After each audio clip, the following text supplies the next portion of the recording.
올 들어 반도체 수출이 호조를 보이고 있습니다. 특히 AI 시대를 맞아 HBM 반도체는 공급 부족 현상까지 나타나고 있는데요. 오늘 반도체 좀 들여다보겠습니다. 정철진 경제평론가 오랜만에 뵙습니다. 어서 오세요. 네, 안녕하십니까. 네. 한 1년여 만에 뵙습니다. 네, 오랜만입니다. 네. 반가우시죠? 아, 그럼요. 권 선배 제가 늘 존경하고 좋아하고 있습니다. 아이고, 네. 뭐 어쨌든 그렇습니다. 자, 반도체 하면 우리가 굉장히 익숙한 것 같아도 말입니다. 네. 사실 이렇게 주변에 대화를 해보면 잘 몰라요, 사실. 뭐 메모리, 비메모리, 예? 뭐 파운드리, 네. 뭐 간단히 좀 개념을 좀 정리해 볼까요? 예. 그러게요. 아시는 분은 너무나 또 전문적으로 네, 그렇죠. 아시고요. 예. 예. 이게 이제 데이터라는 게 있잖아요. 예. 수많은 게 다 데이터죠. 그 데이터를 메모리, 저장, 기억 저장하는 것을 메모리 반도체라고 예. 얘기하고요. 그 저장된 데이터를 처리하는 거 뭐 연산으로 한다고 하죠. 그 처리하는 것을 이제 비메모리 반도체다. 예. 하고 그걸 이제 시스템 반도체라고도 합니다. 비메모리 예. 반도체를. 메모리 반도체는 우리가 잘 알고 있는 이제 DRAM이라고 예. 있고요. 뭐 DRAM, SRAM이 있고 또 NAND 뭐 이런 것들, 또 SSD 이런 걸로 구성이 되어 있고요. 이제 비메모리 반도체, 시스템 반도체에서는 우리가 잘 알고 있는 이제 CPU, 그리고 요즘 뜨고 있는 엔비디아의 GPU, 예. 그리고 스마트폰에다 들어가 있는 이제 모바일 AP, 예. 애플리케이션 프로세서라는 것들도 있고요.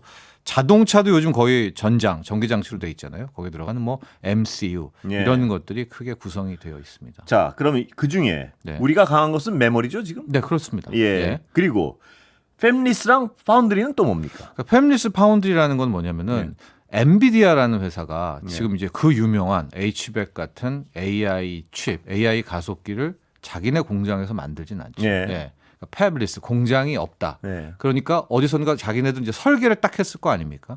그럼 누가 자신의 설계를 구현해 주는 예. 실제 물건을 만들어내야 되는 것이 있는데 그게 바로 파운드리, 위탁 생산이라고 하는 것이고요. 예. 그 위탁 생산의 강자는 대만의 TSMC다.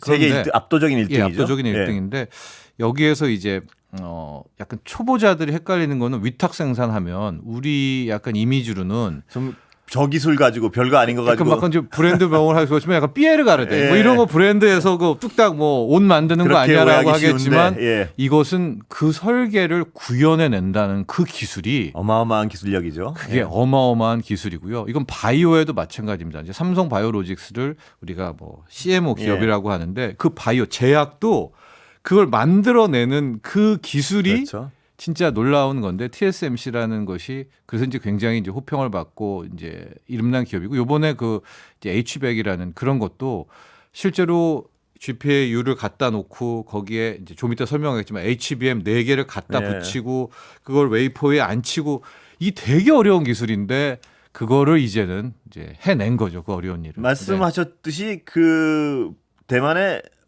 이렇게 보면 그거 그냥 찍어내는 거구나. 그래서 설계도만 주면 뚝딱인 줄 알겠지만 TSMC가 무슨 고난도 고도의 기술을 가진 게 아니고 이렇게 오해하시는 분들 상당수 있어요. 맞습니다. 예. 근데 절대 그게 아니라는 거죠. 네. 우리 삼성은 이 정도 되죠? 네, 그 그렇습니다. 부분에서? 그래서 삼성도 이제 메모리 반도체의 강자잖아요. 네. 근데 바로 비메모리 시스템 반도체로는 이제 가려면 갈 수도 있겠지만 그 분야를 뛰어넘기가 상당히 힘들지 네. 않습니까? 물론 이번에 S24 같은 거 보면 자체적인 이제 물론 그 S24 중에 가장 큰 거 옛날 이제 과거 노트 같은 거에는 퀄컴의 이제 스냅드래곤이 들어가지만 그 밑에 플러스라든가 그 밑에는 이제 자체 엑시오스 같은 것도 이제 넣긴 하는데 그 가기 전에 파운드리를 일단 한번 가면 네.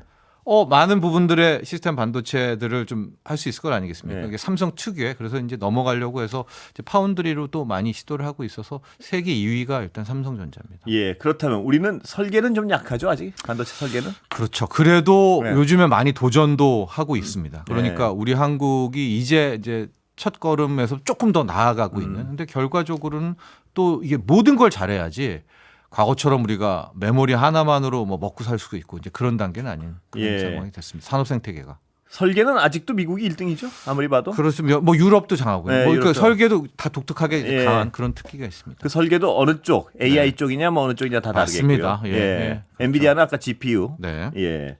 자, 그럼 우리가 아까 잠깐 얘기했던 HBM 네. 반도체. 네. 이게 좀 잘 나가는 것 같은데 다행히. 맞습니다. 예. 뭔가요? 아까 잠깐 설명하셨지만. 예. 고대역폭 메모리라는 건데 예. 이제 DRAM이라는 게 메모리 반도체잖아요. 이제 DRAM을 쌓는 거예요. 위로. 예. 8단이고 이제 앞으로는 뭐 12단 이렇게 얘기가 나오고 있는데 이게 좀 얘기하기가 긴데 이걸 왜 쌓아야 되느냐? 왜 HBM이라는 게 나오게 되느냐? 이 챗 GPT로 대변되는 AI 혁명, AI가 나오게 되면서부터 이 새로운 시장이 열리게 된 겁니다. 그러니까 HBM을 논하기에 앞서서는 GPU를 먼저 논해야 될 것 같은데 이게 좀 어려워지는데 앞서 말한 것처럼 이제 비메모리 중에서는 이제 CPU가 우리에게는 가장 익숙하죠. 이제 CPU가 우리에게 이제 큰 뇌 명령을 내리고 연산 처리하고 이제 이런 거였습니다. 근데 99년에 처음에 GPU라는 것이 엔비디아가 개발을 했을 때는 이 GPU는 우리 게임에 들어가는 그림 맞습니다. 네, 게임 뭐 하는 거에서 정도의 이제 시스템 반도체라고 생각을 했지 이게 이 정도까지 클 줄은 몰랐었는데 우리가 AI의 시작을 보면 이세돌이랑 했었던 이제 알파고의 그때 당시에 딥러닝, 지금 머신러닝 뭐 이렇게 이제 이 친구들한테 학습을 시키면서 그림으로 학습을 시킨다는 얘기겠죠? 그런 이제 차원보다는 이렇게 이해하시면 되는데 학습을 해야 되는데 엄청난 양의 학습을 막 순식간에 많이 해야 되잖아요. 그런 다음에 배워놓고 또 그다음 그래서 이제 생성형 AI가 되는데 이 CPU와 GPU의 차이점은 뭐냐면 CPU 같은 경우에는 만약에 우리가 전쟁을 한다, 어떤 검객이 있다라고 하면 정말 뛰어난 검객 하나가 뛰어난 적들 한 100명을 딱 일렬로 세운 다음에 1번 창창생에서 아웃, 2번 창창생에서 아웃, 3번에서 이제 100명을 이제 끝내는 이게 이제 CPU의 방식이에요. 물론 CPU가 이때까지 해왔지만 근데 GPU 방식은 뭐냐? 그 CPU에서 그 1인 검객만큼의 뛰어난 실력은 아니에요. 그래도 상당히 좀 무예가 뛰어난 한 100명 정도가 상호협조하나요? 쫙 서 있어요. 서 있어요. 가로로 쭉 서 있는 다음에 앞에 들어오는 적 한 50명을 그냥 순식간에 그냥 처리하는 이제 이런 방식이 GPU 방식인데 앞서 말한 것처럼 이 AI 딥러닝, 머신러닝 같은 경우에는 그거 하나를 그 어려운 문제를 매번 풀 게 아니라 턱턱턱 수많은 정보들을 바로바로 데이터들을 처리해야 되는 거 아닙니까? 그래서 AI 혁명과 함께 이 GPU라는 것의 중요성. 이런 방식으로 해야 AI와 궁합이 딱 맞네? 라고 해서 이제 급부상을 하게 된 것이고 그게 이제 엔비디아 주가가 저렇게 뭐 10배, 20배 그 이상으로 이제 가게 된 거였는데 근데 우리가 생각하는 그 AI 가속기, AI 칩이라는 것은 처리만 해서는 안 되잖아요. 누군가가 엄청난 이 세상의 데이터를 모아서 메모리 저장을 해두고 그거를 꺼내서 처리하고 계속해야 되는 그러니까 여기에 필요한 메모리가 반드시 있어야 됩니다.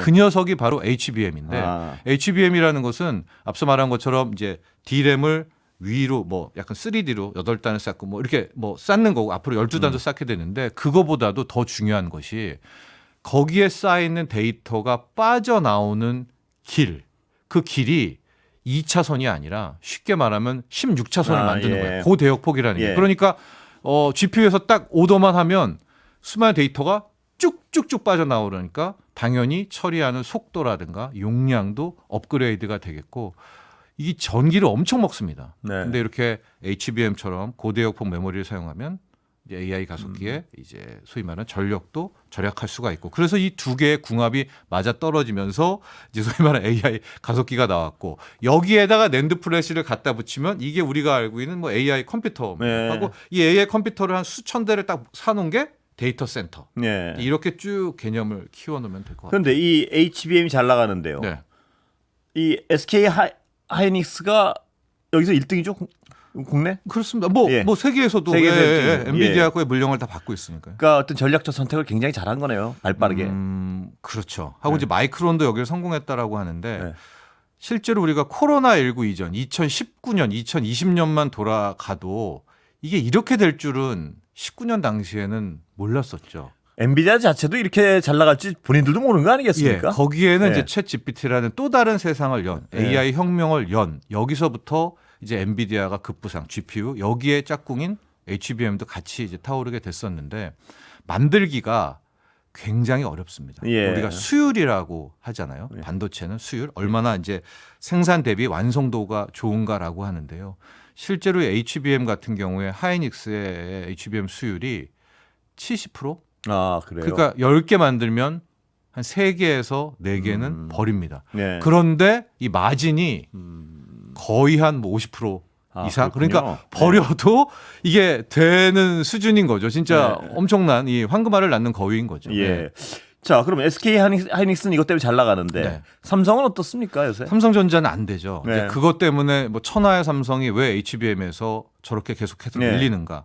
작년에도 HBM 수율 맞췄다 HBM3에서 네. 하는데도 수율을 맞췄으면 이것에 소비자인 엔비디아에서 이제 실제 계약을 그렇죠. 쓰고 네. 해야 되는데 아직까지 뭐 확실하게 계약 서명을 했다는 이야기가 안 들리는 거예요. 그렇다면 삼성전자의 HBM3는 수율을 못 맞춘 것이 아닌가. 네. 뭐 정확하게 그 내부 정보는 알 수 없지만은 지금 뭐 30%도 안 된다. 그러니까 10개 만들면 7개 이상은 버려야 된다라는 정도. 그러니까 이게 그럼 왜 이렇게 삼성전자가 네, 뒤처지게 늦었냐. 됐는가? 예, 전략적 선택이 예. 늦었나요? 예. 2019년으로 돌아가 보면 이거가 아직 이렇게 될 줄을 몰랐다는 거 그 세상 결국은 아니었습니까? 전략적 선택에서 SK 하이닉스에 뒤졌다 이렇게 볼 수밖에 없는 거 아닌가요? 그렇죠. 이제 그때 당시의 경영진 아마 지금의 경영진이기도 할 텐데 굳이 왜 우리가 이 HBM 해야 돼? 왜 우리가 시간과 노력을 네. 들이면서 그 쌓기도 네. 어렵고요.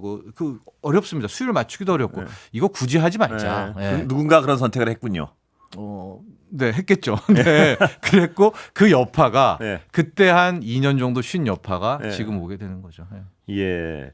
자, 그렇다면 우리나라의 어떤 산업에 있어서 반도체는 뭐 가장 중요한 어떤 우리의 어떤 무기 중에 하나인데요. 그럼요. 앞으로 어디로 어떻게 가야 됩니까? 지금 뭘 추구하고 있습니까? 우리는 일단은 예. HBM, 그러니까 AI 혁명에서 발빠르게 SK 하이닉스가 예. 일단 올라탔고요. 예. 삼성전자도 좀 열심히 노력하고 HBM을 있고, 따라가고 삼성전자. 네, 따라가고 있고, 뭐 D램과 낸드에 있어서는 누가 뭐래도 그건, 가장 예. 앞서가는 이제 압도적인 이제 그런 분야이기 때문에 이쪽을 계속 키워 나가고 앞서 얘기한 것처럼 한 걸음 한 걸음씩 파운드리라든가 시스템 반도체로 나아가는 것이 이제 한국 반도체 산업의 뭐 꿈이자 희망이자 로드맵이죠. 그쪽으로 나가는 게 쉽지는 않죠. 네, 어렵죠. 기술 장벽이 예. 아직도 상당히 있죠. 상당히 어렵고 이제 그렇지만 또 뭐 포기할 수도 없는 거 아니겠습니까? 그렇죠. 예. 자, 그러면 지금 미중 어떤 패권 전쟁 중에 하나가 반도체 전쟁인데요. 네. 우리는 어떤 위치에 있나요, 지금? 애매한 위치에 있죠. 예. 네. 미국 같은 경우에는 어떻게든 중국을 규제하려고 하고 있고 그런데 그 반도체라는 것이 산업 생태계잖아요. 앞서도 얘기했지만은 설계하는 쪽 또 메모리 쪽, 시스템 반도체 쪽, 그다음에 반도체는 그냥 만드는 게 아니라 반도체 장비가 있어야지 그렇죠. 만들잖아요. 네. 반도체 장비는 만드는 회사가 있어야 되겠고 소부장이라는 소재 부품, 예. 그 뭐 불화수소라든가 그 용액이라든가 이런 것도 있어야 되거든요. 반도체. 예. 그러니까 전 세계가 합산을 해서 만드는 이제 반도체. 그래서 네. 이제 반도체 생태계라는 표현을 쓰고 있는데 현재 미국은 이 반도체 생태계를 자기 나라로 다 갖고 들여오고 네. 싶어 합니다. 그래서 반도체 패권을 휘두르고 싶어 하는데 또 눈에 가시인 중국은 완전히 좀 왕따를 시키고 도태되게 만들고 싶어 중국을 하잖아요. 반도체로 목줄을 조르려 그러는 거 아니겠습니까? 네, 그런데 좀 그러니까 더 중요한 꿈은 이런 것 같아요. 목줄을 또 조일 수가 없는 게 거기가 어마어마한 시장이잖아요. 네. 그러니까 중국을 완전히 파멸시키면 반도체 산업 전체가 죽으니까 네. 중국을 2등 국가쯤으로. 예, 2, 3등 국가적으로 네. 반도체는 갖다 쓰지만 자기네들은 그냥 뛰어난 하이엔드는 못 만드는 그런 나라쯤으로 만들고 싶어 하는. 그런데 그렇게 규제를 하려면 앞서 말한 것처럼 생태계에서 다 협조를 해서 중국을 압박해야 되잖아요. 그러니까 자기네뿐만이 아니라 뭐 네덜란드, ASML 너도 반도체 장비 갖다 주지 마. 우리나라한테도 이제 소부장 네, 그렇죠. 중국에 네. 수출하지 마. 이제 이런 식으로 이제 압박하고 들어가는데 우리 입장에서는 미국 명령 그런 것도 따라야 되겠지만 중국의 뭐 그렇습니다. 시안이라든가 예. 또 공장도 있는 데다가 거기가 또 우리의 시장이잖아요. 그러니까 이 두 그렇습니다. 개의 눈치를 이제 함께 봐야 되는 정말 우리가 여기서 전략적 선택을 잘해야지 우리 미래도 달려 있는 것 같고요. 그렇습니다. 근데 중국은 지금 중국이 그 큰 나라가 돈을 그렇게 쏟아붓고 노력을 쏟아부어도 반도체는 쉽지 않은 것 같아요. 반도체 사활을 걸고 있는 것 같은데 네. 공산당 차원에서 예.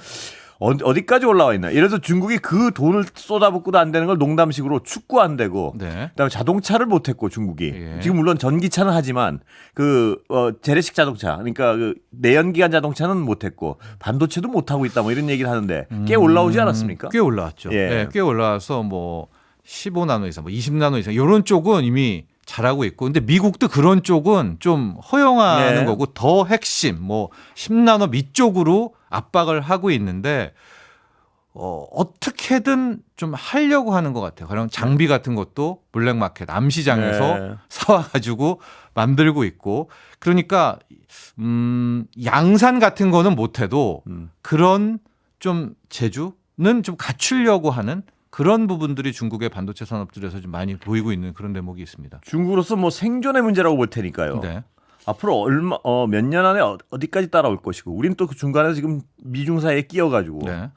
더군다나 어떤 이 외교 상황이 우리가 어떤 한미일 동맹 쪽에 치중돼 있어가지고 더 압박도 예. 심해지는 것 같고 네. 정말 힘든 상황인 것 같습니다. 그렇죠. 근데 특히 또 하나 좀 우리나라의 반도체에서 좀 제언드리고 싶은 거는 이거 코로나 다 됐나요? 예, 오랜만에 네. 모셨는데 네. 여기까지 듣겠습니다. 그럴까요? 감사합니다. 감사합니다. 지금까지 정철진 경제평론가였습니다. 안녕히 가세요. 감사합니다.